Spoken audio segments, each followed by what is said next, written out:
بسم اللہ الرحمن الرحیم۔ ہارون رشید عرض کر رہا ہوں، السلام علیکم ورحمۃ اللہ وبرکاتہ۔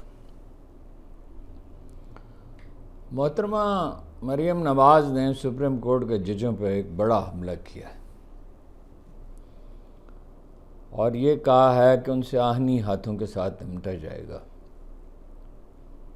مگر ان کے اس اعلان کے ساتھ ہی ہوا کیا کہ الیکشن کمیشن نے جو رجسٹ کر رہا تھا، جسے اس کو حکم دیا گیا تھا پہلے کہ وہ رجسٹ کرے مخصوص نشستوں کے معاملے پہ، اس نے سرنڈر کر دیا۔ اور سپریم کورٹ میں کیا ہوا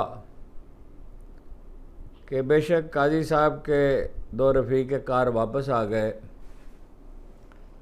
لیکن نظر ثانی کی درخواست تو لگانے سے انکار کر دیا کمیٹی نے، 2 ماہ بعد لگائی جائے گی۔ یہ فرمایا محترمہ نے کہ جس شخص کو آپ واپس لانا چاہتے ہیں وہ قوم کا مجرم ہے، آپ کے لیے ہم اتنا آسان نہیں ہونے دیں گے، آہنی ہاتھوں سے نمٹیں گے۔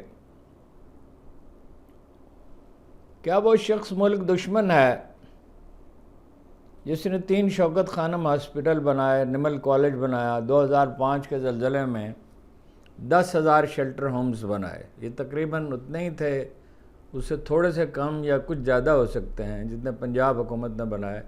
ظاہر ہے 2005 میں پی ٹی آئی کوئی بڑی پولیٹیکل پارٹی نہیں تھی، جس کی ساکھ یہ ہے۔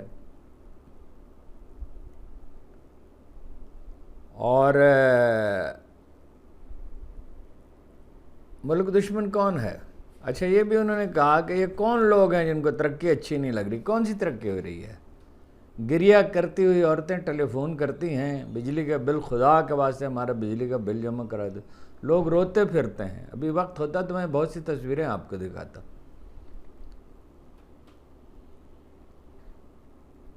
500 ارب روپے جو ہیں وہ شاہد خاقان عباسی نے کہا، کس رنج اور درد کے ساتھ بار بار انہوں نے کہا ارکان اسمبلی کو دے دیے گئے ہیں ترقیاتی پروگرام میں سے، جس میں سے وہ تو کہتے ہیں کہ 25-30%، لیکن واقعہ یہ ہے کہ آدھے کھا لیے جائیں گے۔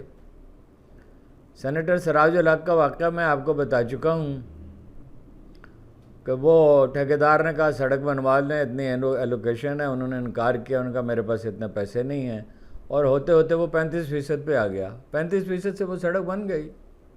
سب جانتے ہیں کہ کنسٹرکشن میں کتنا پیسہ کھایا جاتا ہے۔ یہ بھی کہا کہ جو انہوں نے مانگا نہیں تھا وہ عطا کر دیا۔ عطا تو آپ کو کیا۔ نواز شریف صاحب آئے تو ہوائی اڈے پہ پہنچے عدالت کے نمائندے انگوٹھا لگوانے کے لیے۔ عطا تو شہباز شریف اور حمزہ کو کیا، ان کی منی لانڈرنگ کا کیس جو ہے وہ ثابت ہو چکا تھا، اور جس دن فرد جرم عائد ہونے والی تھی اس دن انہیں وزیر اعظم بنا دیا گیا۔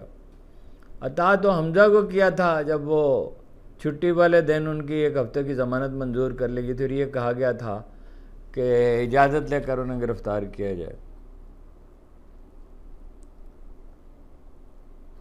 9 مئی کو کہ سوالوں کا جواب مل چکا ہے، وہ عدالتوں میں کیس لاتے کیوں نہیں ہیں؟ چند آدمی ہوں گے جو قصوروار ہیں، انہیں سزا ملنی چاہیے، وہ تو عمران خان بھی کہہ چکے ہیں انہیں سزا ملنی چاہیے۔ اور جو بے شمار بے گناہ پکڑ لیے، دلہ شاہ کو کس نے مارا، کس نے قتل کیا، اور جو لوگ قتل ہوئے ان کا ذمہ دار کون ہے؟ قرآن مجید کہتا ہے قیامت کے دن پوچھا جائے گا اس بچی سے جو بے گناہ ماری گئی۔ عہد جاہلیت میں عرب جو ہیں، بعض عرب قبائل اپنی بیٹیوں کو زندہ گاڑ دیتے تھے، بِأَيِّ ذَنبٍ قُتِلَتْ، تو کس گناہ میں ماری گئی؟ اس کے واقعات ہیں بہت دردناک، سنائے نہیں جا سکتے۔ رسول اللہ صلی اللہ علیہ وسلم کے سامنے ایک آدمی بیان کر رہا تھا تو آپ کا چہرہ آنسوں سے تر ہو گیا۔ کس گناہ میں بے گناہ لوگ مارے جاتے ہیں؟ کس طرح پولیس نے چادر اور 4 دیواری کو پامال کیا ہے؟ کس طرح خواتین کو گھسیٹا گیا ہے؟ کیا ہوا سیالکوٹ میں؟ خواجہ صاحب نے کن کن لوگوں کے ساتھ کیا کیا کچھ کیا، حتیٰ کہ جن کے ساتھ ذاتی جھگڑے تھے انہیں بھی نئی ملوث کر دیا مبینہ طور پہ، وہ روتے پھرتے ہیں۔ وہ بچیاں جو ہیں وہ سوشل میڈیا پہ کوئی کسی اخبار میں اس کو پتہ چلتا ہے تو وہ جاتا ہے، ہاں جی، اس سوشل میڈیا پہ الگ سے بات کرتے ہیں کہ میڈیا مالکان کہہ رہے ہیں اس پہ پابندی لگائیں۔ پابندی بھی کبھی لگ سکتی ہے، مولوی صاحبان تو کہتے تھے لاؤڈ سپیکر پر ہی پابندی لگا دیں، ٹی وی پہ ہی پابندی لگا دیں۔ میں کوئٹہ میں تھا، ایک مذہبی جماعت کے لیڈر میرے دوست تھے، انہوں نے میرے لیے کمرے کا کرایہ دیا، ذراہ عنایت مہمان نواز آدمی ہیں، اور وہ میں چلا گیا باہر، دیکھا تو آیا تو وہ اپنا اجلاس ہو رہا تھا ان کا، پارٹی کے کچھ لیڈروں کا، تو میں ٹی وی دیکھنے لگا، ظاہر ہے مجھے تو اس سے غرض نہیں تھی، بڑا کملہ تھا، سری لنکا اور پاکستان کا میچ ہو رہا تھا، تو ایک صاحب نے مجھ سے کہا کہ یہ ٹی وی آپ بند کریں یا ہمارے مولوی صاحب فلاں جو ہیں یہ توڑ دیں گے اس کو۔ میں نے کہا میں تو کرکٹ کا میچ دیکھ رہا ہوں، ابھی کچھ دیر پہلے آپ کے ایک مولوی صاحب جو ہیں وہ اس پہ وہ انڈین گانے دیکھ رہے تھے، ان کا رنگ پھک ہو گیا، حالت خراب ہو گئی۔ آپ کبھی مشین کو آنے سے روک سکتے ہیں، جو ایجاد ہو سکتی ہے اس کے مثبت استعمال۔ کئی سال میں روتا رہا، کہتا رہا، بار بار توجہ دلاتا رہا کہ قانون بنائیں، شناختی کارڈ کی پابندی کو لازمی قرار دے دیں، اس کو کوئی راستہ نکالیں۔ اب میڈیا تو کوئی دیکھتا نہیں ہے، خیر اس پہ الگ سے بات کرتے ہیں، اس کی کیا وجوہات ہیں۔ یہ بھی کہا کہ فیصلے ضمیر کے مطابق نہیں، آئین کے مطابق ہونے چاہیے۔ سادہ الفاظ میں اس کا ترجمہ یہ ہے کہ جو فیصلے ہم چاہیں وہ ہونے چاہیے، فیصلے ضمیر کے مطابق ہی ہوتے ہیں، ظاہر آئین کے مطابق تو وہ ہوتے ہی ہیں۔ ضمیر کے مطابق کہنے کا مطلب یہ کہ ہم دباؤ قبول نہیں کریں گے۔ کتنے جج الگ ہو گئے ہیں، شاید جمیل صاحب تو خود ہی الگ ہو گئے، اور لوگ بھی میرا خیال ہے الگ ہو جائیں گے، اور انہیں ضرورت نہیں ہے جیسے شاید جمیل صاحب نے کہا ججوں کو۔ اسلام آباد ہائی کورٹ کے جن 6 ججوں نے خط لکھا ہے وہ پریکٹس کریں تو خلق خدا عمدی ہوئی ان کی طرف آئے گی۔ انہیں مناسب کی کیا ضرورت ہے، ملک کو ضرورت ہے صاف ضمیر ججوں کی۔ وہ جج ایک کھڑا ہوا ہے جناب عمر فاروق اعظم کے اکرام میں، تو انہوں نے اتنا برا منایا جس کی کوئی حد نہیں، کہا کہ میں اس وقت ملزم ہوں۔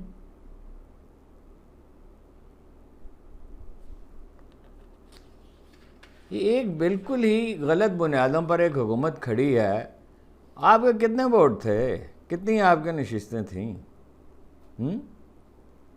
40-42 سیٹیں آپ نے جیتی صوبائی اسمبلی کی پنجاب میں، اور 17 سیٹیں جیتی آپ نے وفاقی اسمبلی کی۔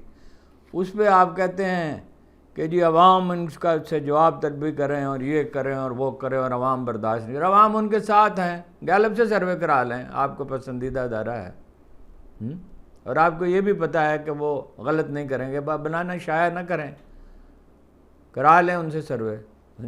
ساری دنیا چیخ رہی ہے، اقوام متحدہ چیخ رہی ہے، سیکرٹری جنرل نے کہا، ورکنگ گروپ نے کہا، امریکی ہاؤس ایوان نمائندگان کو پی ٹی آئی والے وہ کر سکتے ہیں متاثر لابنگ سے۔ ساری دنیا کا میڈیا بھی جھوٹا ہے، تمام لوگ جھوٹے ہیں، آپ سچے ہیں صرف، اور دھمکی بھی دیتے ہیں اس پہ۔ ہاں جی، شہباز شریف نے کرا کے دیکھ لی نا پریس کانفرنس اتارڑ سے، نہ بھائی کو بتایا جو پارٹی کے صدر بھی ہیں، نہ کابینہ کو بتایا، پھر کیا ہوا؟ سیٹیں تو الیکشن کمیشن کو دینی پڑی۔ رائے عامہ کی طاقت ہے جو آپ اس کو نظر انداز کیسے کر سکتے ہیں، اور ایک سچائی کو آپ کتنا چھپا سکتے ہیں۔ جسٹس عالیہ نیلم کو تو آپ چیف جسٹس جو ہیں محترمہ جسٹس عالیہ نیلم، ان کو تو آپ قائل نہیں کر سکی، وہ تو کہہ رہی ہیں کہ وہی ٹریبونل باقی رہیں گے، اور وہی باقی رہنے جو ان میں کیا کیڑے پڑے ہیں، صرف ان سے انصاف کا اندیشہ ہے نا آپ کو، اور انصاف آپ کو گوارا نہیں ہے۔ اور آپ کو بتایا عدالت، جس عدالت کو آپ آہنی ہاتھوں سے نمٹنے کی دھمکی دے رہی ہیں، اگر وہ عدالت آپ کو طلب کرے کل تو کیا ہوگا؟ جج تو بڑے تحمل کا مظاہرہ کر رہے ہیں، بہت کچھ برداشت کر رہے ہیں۔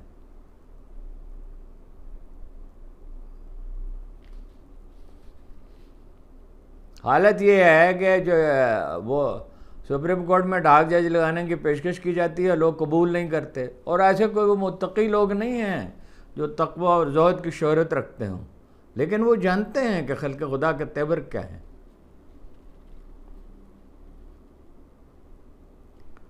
پیپلز پارٹی ہے، وہ دیکھیے ان کا رویہ، ایسی شرمناک صورتحال ہے۔ وہ انہوں نے اختلاف کیا، اور اختلاف بھی بس اتنا کہ ہمیں اعتماد میں نہیں لیا گیا، تو سیکرٹری جنرل کو بیان دینا پڑا کہ ان کا کوئی تعلق نہیں۔ ایوان صدر کو بتایا گیا ان کو منع کریں، اور انہوں نے نیر بخاری صاحب سے کہا کہ ان کو منع کریں، اب کوئی بیان نہیں آئے گا۔ اس سوئے ہوئے ضمیر کے ساتھ اور اس منفی انداز فکر کے ساتھ یہ ملک ترقی کرے گا؟ چینی آپ سے 4 دفعہ کہہ چکے کہ ملک جو ہے کہ اس کو سٹیبل کریں، کنٹرول کریں۔ مشاہد حسین عمران خان کے آدمی ہیں، اعتزاز حسن عمران خان کے آدمی تھے، مشاہد حسین آپ سے کہہ رہے ہیں نا۔ وہ جو ملک کو جوڑنے والی جماعت ہے، جس کے 36% ووٹ اپنے پیپلز پارٹی کے بھی 36% تھے، اور ان کے بھی باقی ساری پارٹیوں کے بلوچستان میں 36% تھے، جو سروے ہوئے ان کے 36% ووٹ پی ٹی آئی کے بلوچستان میں تھے۔ وہ تو الگ بات ہے کہ وہ قبائلی معاشرہ ہے، اور دھاندلی جو ہوئی وہ تو خیر کہنے کیا، وہ کہتے ہیں کروڑوں روپے لیے گئے ایک ایک امیدوار سے، اور بعد نے انکار کر دیا۔ ڈاکٹر نثار شیمہ نے انکار کر دیا، وہاں بلوچستان میں کئی لوگوں نے انکار کر دیا، حافظ نعیم الرحمان صاحب نے انکار کر دیا، انہیں ایم پی اے کی سیٹ دے رہے تھے کہ بھئی میں یہ سیٹ نہیں جیتا ہوں۔ بلدیاتی الیکشن میں دھاندلی ہوئی تھی، اور اس وقت جو ہے یہ سارا مین سٹریم میڈیا بھی خاموش رہا، اور اب وہ چاہتے ہیں کہ سوشل میڈیا کو بند کر دیا جائے۔ پابندی عملاً ممکن نہیں ہے حضور۔ جناب مشرف نے لگائی تھی نا ایمرجنسی، وردی پہنے ہوئے تھے، ملک کے صدر تھے، طاقت ساری ان کے پاس تھی، بہت سی اچیومنٹس بھی تھیں، غربت کم ہوئی تھی، ملک کی معیشت بہت بہتر ہو گئی تھی، زر مبادلہ کے ذخائر بڑھ گئے تھے، ڈالر کی قیمت 100 روپے سے 60 روپے ہو گئی تھی۔ پھر کیا ہوا ایمرجنسی لگانے کا نتیجہ؟ ججوں کی گرفتاری کا۔ اسفند یار ولی صاحب نے کہا ہمیں اسے کوئی دلچسپی نہیں، مولانا فضل الرحمان نے کہا ہمیں اسے کوئی دلچسپی نہیں ہے، لیکن خلق خدا تو امٹ پڑی۔ زرداری صاحب نے معاہدہ کر کے مقرر کہا یہ قرآن اور حدیث نہیں ہے، انہیں بتایا گیا کہ حضور یہ قرآن اور حدیث ہی ہے، قرآن کریم میں لکھا ہوا اوفوا بالعہد ان العہد کان مسئولا، وعدے پورے کیا کرو، قیامت کے دن وعدوں کے بارے میں سوال کیا جائے گا۔ پھر کیا ہوا؟ جنرل مشرف کا انجام کیا ہوا؟ میں نے جنرل مشرف اقتدار میں تھے، ملک کے صدر تھے، جنرل کیانی جن سے ابھی میں جانتا تک نہیں تھا، میری کوئی ملاقات نہیں ان سے ہوئی تھی، ان کو برطرف کرنے کا فیصلہ کیا۔ یہ اسی وقت میں نے کہا تھا احمد میر صاحب کے پروگرام میں، اور یہ بھی کہا تھا کہ اگر میری بات غلط ہو تو میں کل سے صحابت چھوڑ دوں گا۔ ISPR صرف ایک تردیدی بیان جاری کر دے کہ جو کچھ میں کہہ رہا ہوں غلط ہے۔ ان کو برطرف کرنے کا فیصلہ کیا، ان کو بلا کے ایوان صدر میں۔ اب وہ تو ISI کے سربراہ رہ چکے تھے، اور چیف آف آرمی اسٹاف بھی وہ جس طرح بنے، وہ بھی کبھی قصہ آپ کو سناؤں گا۔ وہ تو نہیں انہیں بنانا چاہتے تھے، وہ تو سچویشن ایسی ہو گئی۔ تو ایک ینگ فوجی افسر کو بھیجا گیا، اس نے سلوٹ کیا جا کے، اور اس نے کہا وہ استعفیٰ جو ٹائپ کیا صدر صاحب وہ ہمیں دے دیں۔ ہاں جی، کبھی کسی نے تو اس کی تردید نہیں کی، جنرل کیانی نے نہیں کی، ISPR نے نہیں کی، ایوان صدر نے نہیں کی۔ جنرل مشرف سے میں بعد میں ملتا رہا، انہوں نے کبھی مجھ سے یہ نہیں کہا ان کے اقتدار سے جانے کے بعد۔ حبیب اکرم صاحب بھی ایک میٹنگ میں موجود تھے، جو میں ان کا انٹرویو کرنے گیا 6 ستمبر کے لیے کراچی میں، کہ تم نے یہ غلط بات کہی تھی۔ کسی ایک شخص نے اس کی تردید نہیں کی۔ جنرل کیانی سے اس کے بعد کچھ عرصے کے بعد میری ملاقات ہوئی، جب انہوں نے بریفنگ دینی شروع کی، پھر تنہا مجھ سے بھی ملتے رہے، تو وہ اپنا کبھی انہوں نے ذکر تک نہیں کیا اس بات کا۔ تو ایمرجنسی لگانے کا کیا نتیجہ ہوا؟ وہ پارٹیاں واپس آئیں جنہیں وہ روکنا چاہتے تھے، اور جج بحال ہوئے۔ تو ایمرجنسی لگائیں گے تو سپریم کورٹ فیصلہ نہیں کرے گی اس پہ، اور ڈرا رہے ہیں کیونکہ طاقت اصل چیز ہے۔ طاقت اصل چیز ہے تو طاقت تو عمران خان کے پاس ہے، عوامی تائید تو اس کے پاس ہے۔ رہ گئی اسلحے کی طاقت تو ہندوستان ہم سے 8 گنا بڑا ہے، اور امریکہ کی حمایت بھی اسے حاصل ہے. اگر طاقت ہی اصل چیز ہوتی تو وہ حملہ کرتے پاکستان پہ. پاکستان تو معاشی طور پہ اس کی حالت خراب ہے، لیکن وہ جانتے ہیں کہ اس برے حال میں بھی اگر حملہ کیا پاکستان پہ تو پاکستان کا سپاہی جان دے دے گا، اور پاکستان ہر خطرہ مول لے گا، مگر یہ گوارہ نہیں کرے گا، سرنڈر نہیں کرے گا. اسی لیے وہ سازشوں کے بل پر اپنا ہندوستان جو ہے وہ اپنا ٹیررسٹوں کی حمایت کر کے، دہشت گردوں کی حمایت کر کے ملک کو تباہ کر نقصان پہنچانا چاہتا.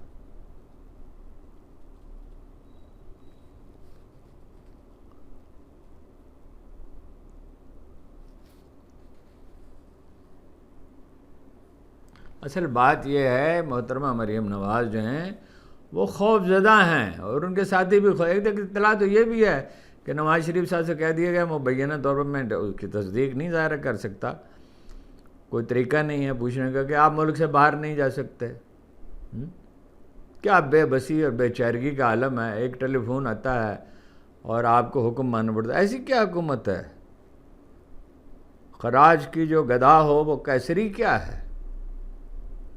بھیک میں ملی ہوئی حکومت بھی کوئی پابندی حکومت ہوتی ہے؟ ایک بڑی زوردار پروپیگنڈا مہم ہے. مجھے ناچیز کا نام بھی استعمال کیا گیا، میں تو خیر معمولی آدمی ہوں، بڑے اخبار نویسوں کا نام استعمال کیا گیا کہ اگر وہ ایک جیسی عبارتیں ہیں لکھی ہوئی، وہ سوشل میڈیا پہ بے شمار عبارتیں میں نے پڑھی رات کو کہ اگر آ گئے عمران خان واپس آ گئے، وہ جنرلوں کو گھسیٹیں گے، وہ یہ کریں گے، وہ انتقام لیں گے. کیا انتقام لے سکتے ہیں؟ اس کے پاس اپنی فوج ہے عمران خان کے پاس، اور اس کا مسئلہ اس وقت جو ہے ملک کو سنبھالنا ہوگا، جس کو سنبھالنا بہت مشکل ہے، اتنی بارودی سرنگیں بچھا دی ہیں. یہ وہ فوج سے لڑنے کی تیاری کرے گا، اسے حکومت نہیں کرنی، طاقت فوج کے پاس ہے، اور عوام چاہیں گے نہیں کہ وہ ایسا کرے. اور اس کا تجربہ وہ کر چکے ہیں اس سے پہلے تلخی کا. اس کا کیا فائدہ انہیں ہوا؟ یہ کیسے ہو سکتا ہے؟ اور کوئی نام نہیں. جو لوگ یہ کر رہے ہیں، اگر یہ بات درست ہے تو کوئی آدمی اپنے نام سے بات کرے نا، کوئی نون آدمی، اور اس کے دلائل دے تاکہ پتہ چلے کہ اس میں کتنا وزن ہے.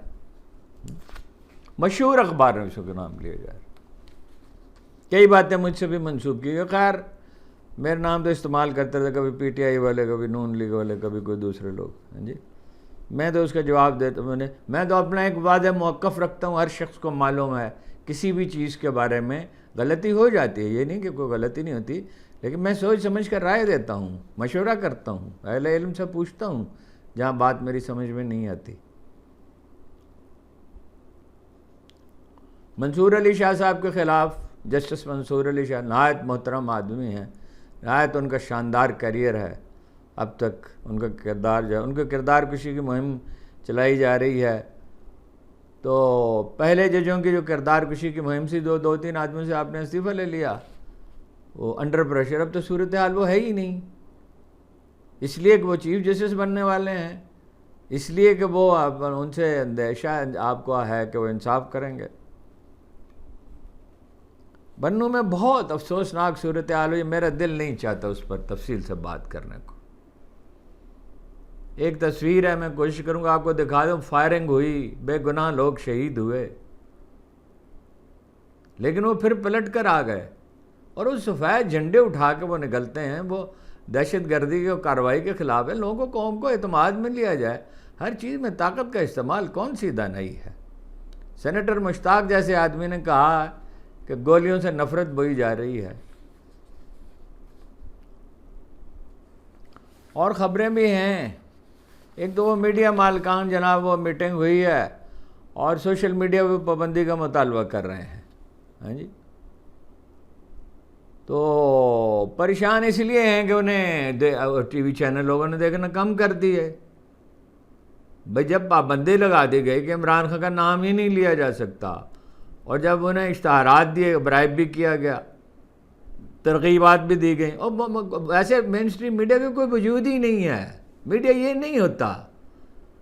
پراپرٹی ڈیلر اور کھرب پتی لوگ اپنے اپنے چینل کھول لیں، اور جو ایک آدھ ایسا آدمی نہیں تھا وہ اپنا عمران خان کے ساتھ سے بدلہ لینے کے لیے، چاہے اس میں عمران خان قصوروار ہو، لیکن بدلہ لینے کے لیے اخبار تو نہیں چھاپے جاتے۔ مجھ سے ایک برٹش اخبار نویس نے کہا کہ یہ کیا ہے، یہ 6-7 سال پہلے کی بات ہے، بہت ہی مطلب وہ سنجیدہ اور معتبر اخبار نویس تھیں، اور بہت بڑے اخبار سے، مجھے یاد نہیں آ رہا، ٹیلی گراف انڈیپینڈنس سے ان کا تعلق تھا، تو کیتھی ان کا نام تھا۔ انہوں نے کہا یہ اخبار ہے، اس کو اخبار کہتے ہیں۔ میں تو خیر کوئی خاموش رہا، یعنی انہوں نے کہا کہ اپنے لیے 6-7 خبریں چھاپی ہوئی ہیں اپنے ادارے کے بارے میں۔ وہ ٹھیک ہے، عمران خان صاحب کی حکومت میں بھی میڈیا کے ساتھ، مین اسٹریم میڈیا کے ساتھ زیادتیاں ہوئیں، اچانک اشتہارات جو ہے بند بھی کر دیے گئے زیادہ تر، اور اس کے ذمہ دار تھے اپنا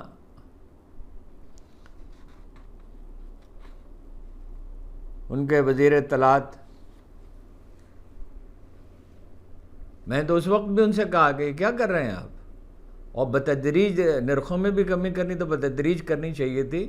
لاکھوں آدمیوں کو روزگار وابستہ تھا، پی آئی اے کو گوارا کرتے ہیں، ریلوے کو کرتے ہیں، اسٹیل مل کو کرتے ہیں، کتنے اداروں کو گوارا کرتے ہیں، تو بتدریج کمی کرتے چلے جاتے تاکہ وہ اپنے پاؤں پہ اس اسنا میں وہ کھڑے ہو جاتے بالکل۔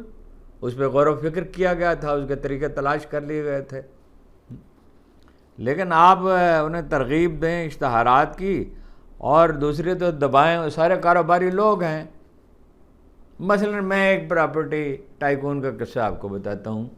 وہ عمران خان کے مشیروں میں انہیں ہمیشہ کہتا رہا کہ صاحب خطرناک ہے، انہیں تو 10,000 روپے کی، 50,000 1 لاکھ روپے کی زیادہ ٹیمپٹیشن ہو سکتی ہے۔ ان کو انہوں نے وزیر بنا دیا، وہ ہر وقت ان کے پاس ارد گرد پھرتے رہتے تھے، انہوں نے اس کی منظوری رکوا دی انہوں نے، اور کس کے کہنے پہ؟ ایک دوسرے بڑے پراپرٹی ٹائکون کے کہنے پہ۔ اب وہ جو ہیں، اب وہ نون لیگ کے پاس ٹکٹ مانگنے کے لیے گئے اپنے کسی ساتھی کے لیے، ان کا ہارون رشید کو نکالو۔ میں نے تو ہمیشہ ان سے کہا میں تو ہر وقت حاضر ہوں حضور، میں تو کبھی نہ آپ سے نوکری کی درخواست دی آپ کو، نہ کسی اور کو کبھی زندگی بھر نوکری کی درخواست دی، میں تو حاضر ہوں۔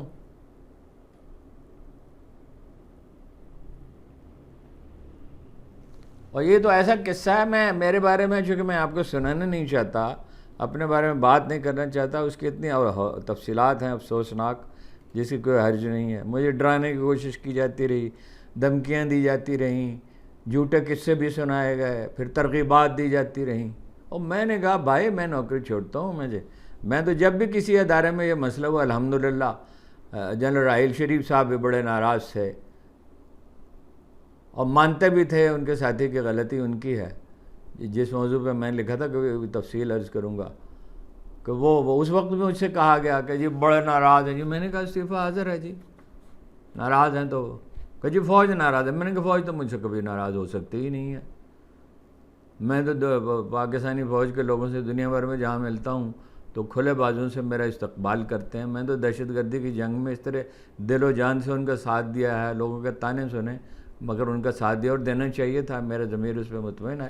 دہشت گردوں کے خلاف جو لوگ سیاچن میں ان سے کیسے نفرت کر سکتا ہوں؟ جنہوں نے کراچی کو آزاد کرایا، میں ان سے کیسے نفرت کر سکتا ہوں؟ پالیسیوں کی بات دوسری ہے، اس پہ اختلاف ہوتا ہے۔ وہ تو جنرل کیانی صاحب بھی مجھ سے ناراض ہوتے تھے، کبھی میں بتاؤں گا یہ ساری باتیں، ممکن ہے میں لکھ ہی ڈالوں کبھی تفصیل کے ساتھ، میری صحت بہتر ہو جائے تو الحمدللہ بہتر ہو رہی ہے، تو وہ بھی مجھ سے ناراض ہوتے تھے، خبر کیوں دیتے ہو؟ تو میں نے ان سے کہا آپ تھوڑی مجھے خبر دیتے ہیں، میری نگرانی کی گئی، میرے ٹیلی فون سنے گئے، آخر کو انہیں معلوم ہوا کہ بھئی کوئی ایسی بات نہیں ہے، اس میں کوئی یہ نہیں وہ نہیں ہے۔ پھر وہ ملے ایک جگہ پہ، اور پھر انہوں نے کہا میں ملنا چاہتا ہوں، اور پھر ان کا رویہ بدل گیا۔ مجھے اس وقت بھی کہا گیا کہ آپ خطرے میں ہیں، میں نے کہا میں کوئی جرائم پیشہ آدمی ہوں، میں خطرے میں ہوں؟ میں خدا نخواستہ منشیات بیچتا ہوں، کسی کو قتل کرایا ہے، کوئی جرم کرتا ہوں؟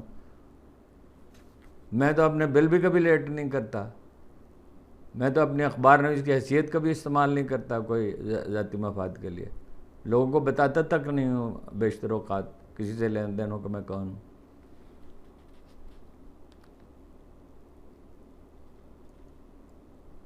سوشل میڈیا جو ہے دیکھیے اس پہ بہت خرافات ہے، اس پہ سوچنا چاہیے کیا طریقہ ہو سکتا ہے، اور رہ گئی یہ بات کہ وہ آپ اس کو روک لیں گے، روک آپ نہیں سکتے، کسی چیز کو نہیں روک سکتے، وقتی طور پر روک سکتے ہیں آپ، کاروبار آپ اس پہ ہوتا ہے سوشل میڈیا پہ، حد تک کہ عزت کے قانون کو مؤثر بنایا جائے. تو حد تک کہ عزت کا قانون مؤثر بنے گا تو محترمہ کا بنے گا کیا, اور نواز شریف صاحب کا کیا بنے گا, اور شہباز شریف صاحب کا کیا بنے گا, اور زرداری صاحب کا کیا بنے گا, اور شرجیل میمن کا کیا بنے گا, ان سب لوگوں کا کیا ہوگا. حد تک کہ عزت کا قانون مؤثر تو ہونا چاہیے, مگر ایک ایسی عدلیہ ہو جو اس کو نافذ کر سکے. برطانیہ میں تو نہیں کر سکتے نا آپ. پھر یہ بھی کہا گیا کہ عدالتی امور پر بہت زیادہ بات ہوتی ہے اور معیشت پہ نہیں ہوتی, سیکورٹی پہ, گورننس پہ, سوشل چیلنجز پہ. مین اسٹریم میڈیا تو خود ایک سوشل چیلنج ہے, سوشل فیبرک کو تباہ کر رہا ہے, اخلاقیات کو. بعض مزاحیہ پروگرام بعض اداروں میں ایسے ہوتے ہیں کہ کوئی خاندان اکٹھے بیٹھ کے دیکھ نہیں سکتا. اس پہ قوم کو پھپتی کسنا سکھایا جاتا ہے, تحقیر اور تذلیل کرنا سکھائی جاتی ہے. یہ تو خود ایک پرابلم ہے اور کوئی پرواہ نہیں ہے. ایک میڈیا کے بڑے مالک جو نسبتاً بہت شریف بہتر آدمی ہیں, وہ آپ نے کہہ رہے تھے کہ فلاں مولوی صاحب دیکھو کتنا جھوٹ بولتے ہیں, دیکھو رسول اللہ سے بعض باتیں منسوب کر دیں, اور اگلے ہفتے میں نے دیکھا کہ وہی مولوی صاحب ان سے کانٹریکٹ ہو گیا ان کا, اور وہ جناب روز تقریر فرماتے تھے ان کے ٹی وی پہ, اس لیے کہ وہ پاپولر تھے. واعظ تو پاپولر ہوتے ہی ہیں, مگر جیسے امام غزالی نے کہا تھا واعظوں سے تو محتاط رہنا چاہیے, دیکھنا چاہیے نا ان کا کردار کیا ہے. کتنی جھوٹی کہانیاں مولوی صاحبان سے ہم سنتے ہیں. تھوڑا بہت تو ہم پڑھتے ہیں, ساری عمر گزر گئی پڑھتے ہوئے, اہل علم کی خدمت میں حاضر ہوتے ہوئے. جھوٹی کہانیاں, رسول اللہ صلی اللہ علیہ وسلم کا واقعات بیان کر رہے ہیں, اس میں 5, 10, 15 فکرے اپنی طرف سے ڈال دیں گے, حالانکہ واضح حکم ہے کہ جس نے رسول اللہ سے کوئی بات منسوب کی سکرہ فی الناراق میں ڈالا جائے گا. ہاں جی, یہ دیکھا نہیں آپ نے مرزا صاحب جو ہیں, میری تو ویسے رائے یہ ہے کہ جہلم کے مرزا صاحب جو ہیں بالکل اس طرح بات نہیں کرنی چاہیے, ان کے بارے میں تمسخر نہیں اڑانا چاہیے. وہ لوگوں کو چیلنج کرتے تھے, تحقیر کرتے تھے, اور دوسروں کے نظریات کا مذاق اڑاتے تھے, اور وہ یہ بالکل ظاہر تھا کہ ایک دن اس کا نتیجہ وہ بھگت لیں گے. ہم نے تو ان پہ جب قتل کا فتویٰ دیا گیا تو ہم لوگوں نے تو اخبار میں سنے تو اس کی مزاحمت کی کہ بھئی یہ کیا بات ہے. وہ گفتگو کر رہے ہیں, اس کے جواب دیں دلیل سے, مگر وہ دھمکی دیتے تھے منجی ٹھوک دوں گا. ہاں جی, یہ اہل علم کا کام ہے. لیکن بہرحال یہ طریقہ نہیں ہے کہ اب آپ ان کا تمسخر اڑانا شروع کریں اور ان کو دھمکیاں دیں. 20% لوگ, اگر 20% لوگ پرووکڈ ہوں تو کوئی گورن نہیں کر سکتا. کل پی ٹی آئی کی حکومت آئے گی تو آپ کو یہی چیلنج درپیش ہوں گے. یہ جو غیر ذمہ داری ہے, اللہ کا حکم ہے وَإِذَا خَاطَبَهُمُ الْجَاهِلُونَ قَالُوا سَلَامًا, اور یہ بھی کہا زمین کے سینے پر اکڑ کر نہ چلو, نہ تم میرے پہاڑوں سے اونچے ہو سکتے ہو, نہ تم میری زمین کو کیا کر سکتے ہو. لن تخرق الارض ولن تبلغ الجبال طولا, نہ زمین کو پھاڑ سکتے ہو نہ تم پہاڑوں سے اونچے ہو سکتے ہو. رسول اللہ صلی اللہ علیہ وسلم نے فرمایا زمین پر نرم روی کے ساتھ چلا کرو, یہ تمہاری ماں ہے. ریاست مدینہ کی بات کرتے ہیں, کل بھی میں نے کہا تھا, لیکن یہ یاد نہیں ہے کہ ریاست مدینہ کے والی کا رویہ کیا تھا. کتنے لوگوں کو, کتنے واقعات میں آپ کو بیان کر سکتا ہوں, پر بات بہت لمبی ہو جائے گی.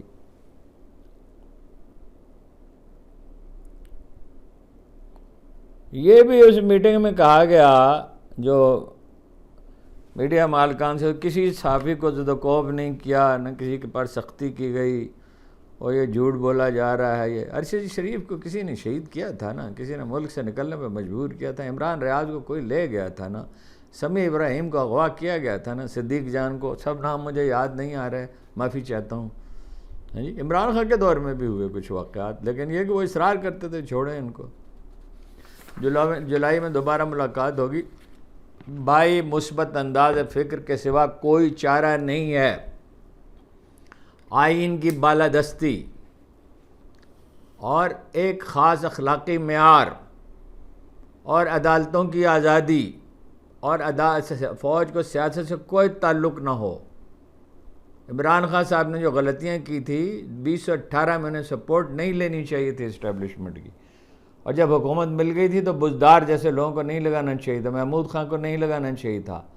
اور اس 2015 میں ابھی حکومت انہیں ملی نہیں تھی, تو وہ لوگوں نے بتا دیا تھا ان کو اعلانیہ کہ پرویز خٹک آپ کو چھوڑ جائیں گے، سب سے پہلے آپ کی کشتی سے چھلانگ لگائیں گے۔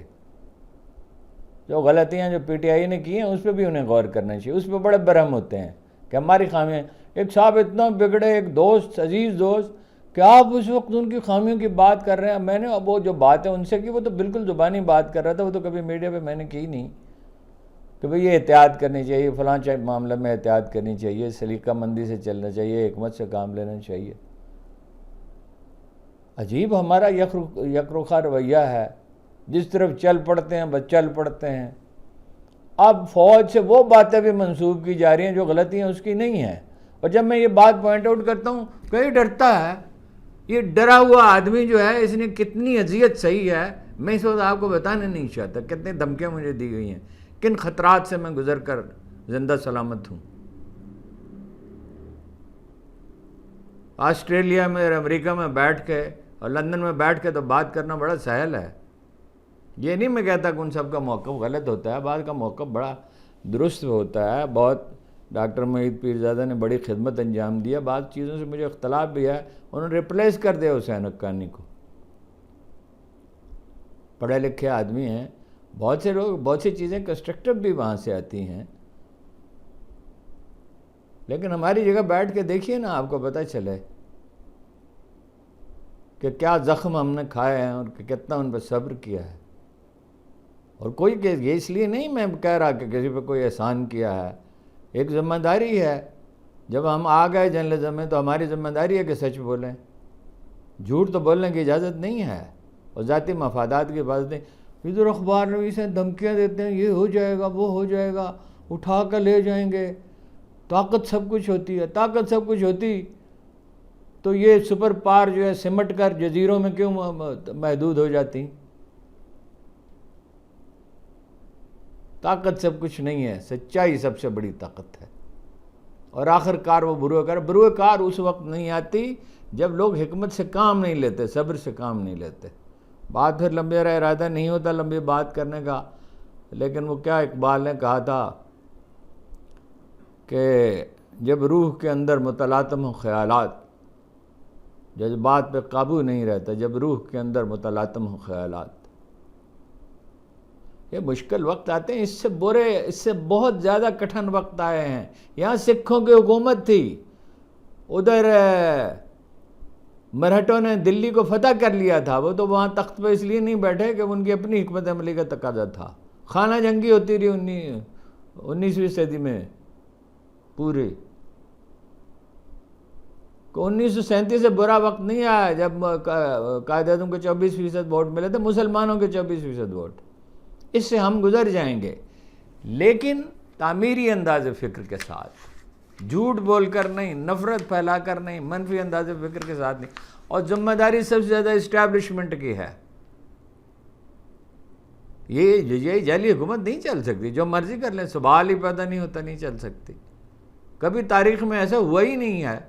اور پاکستان کل بھی عرض کیا تھا، میں نے دیکھا بعد میں اور لوگوں نے بھی یہ بات کی، یعنی جس وقت میں کر رہا تھا اتفاق سے اسی وقت بعض لوگ یہ بات کر رہے تھے۔ ایک خیال بہت سے ذہنوں میں وارد ہوتا ہے ایک وقت میں کہ مصر نہیں ہے، یہ میانمار نہیں ہے، یہ شمالی کوریا نہیں ہے، یہ پاکستان ہے۔ بہت سی باتوں پہ تو ہم ویسے خاموش رہتے ہیں۔ ذرا غور کیجئے تحمل کے ساتھ، قرآن مجید حکم دیتا ہے تحمل کے ساتھ غور و فکر کرنے کا، سوچنے کا، اہل علم سے مشورے کا، اہل ذکر سے مشورہ کرنے کا۔ آپ کا بہت بہت شکریہ۔